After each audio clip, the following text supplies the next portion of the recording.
Di tengah kota yang padat, sungai yang mengalir tenang seringkali menjadi saksi bisu dari perubahan yang terjadi di sekitarnya.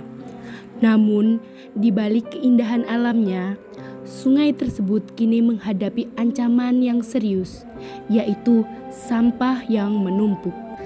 Sungai yang dulunya menjadi sumber kehidupan bagi banyak penduduk, kini dipenuhi dengan plastik, botol, dan limbah rumah tangga.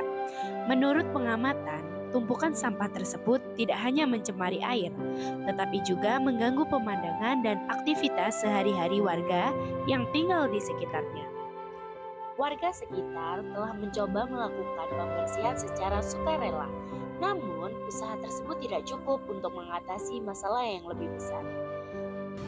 Yang wali kotanya Burisma itu sering dibersihin sama yang kayak tanah-tanah ini sering dikeruk gitu. Jadinya nggak banyak tanahnya gini. Ini ya bersih, cuma ya pegawainya Sering dibersihkan, sekarang jarang. Warga di sekitar sungai merasakan dampak langsung dari masalah ini.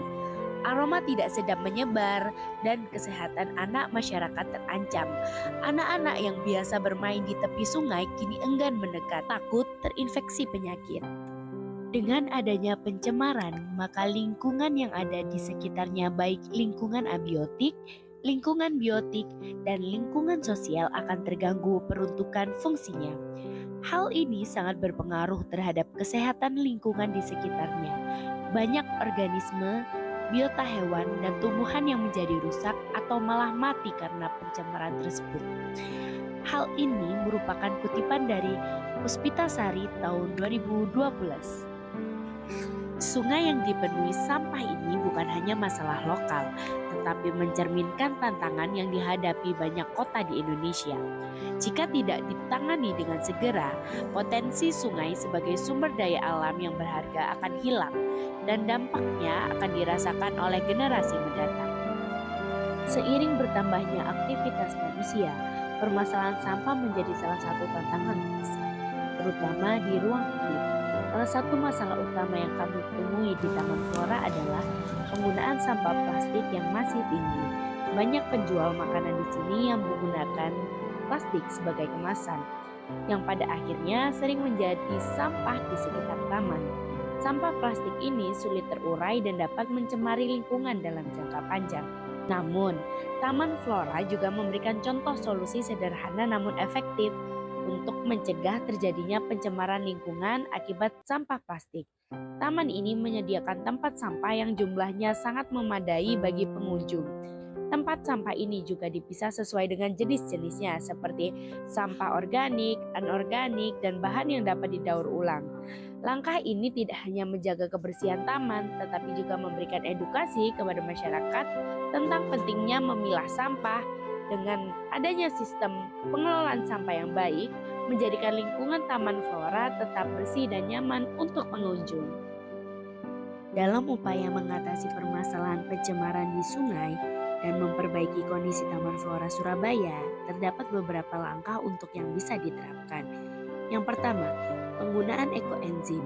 Ekoenzim merupakan hasil fermentasi dari bahan-bahan organik seperti sisa buah dan sayuran. Ekoenzim memiliki banyak manfaat, termasuk sebagai pembersih alami yang efektif dan pupuk untuk tanaman. Di Taman Flora, ekoenzim dapat digunakan untuk merawat tanaman dan menjaga kebersihan area taman.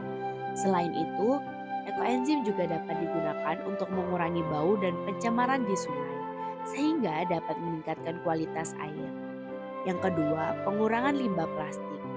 Penggunaan limbah plastik dapat diterapkan oleh masyarakat dengan cara menerapkan kebiasaan ramah lingkungan. Di antaranya adalah penggunaan botol minum sendiri, sedotan stainless, dan kantong belanja reusable. Dengan mengurangi penggunaan barang sekali pakai, masyarakat dapat membantu mengurangi jumlah plastik yang mencemari lingkungan. Yang ketiga, kolaborasi masyarakat dan pemerintah. Dengan perhatian yang tepat dari pemerintah dan partisipasi aktif masyarakat, taman dan sungai tersebut bisa menjadi ruang terbuka hijau yang berkelanjutan, bersih dan sehat, yang mendukung keanekaragaman hayati serta memberikan manfaat sosial dan ekonomi bagi komunitas. Upaya kolaboratif ini juga dapat memperkuat kesadaran masyarakat tentang pentingnya pelestarian lingkungan, menciptakan ekosistem yang lebih resilient, dan memberikan contoh sukses dalam pengelolaan sumber daya alam secara berkelanjutan.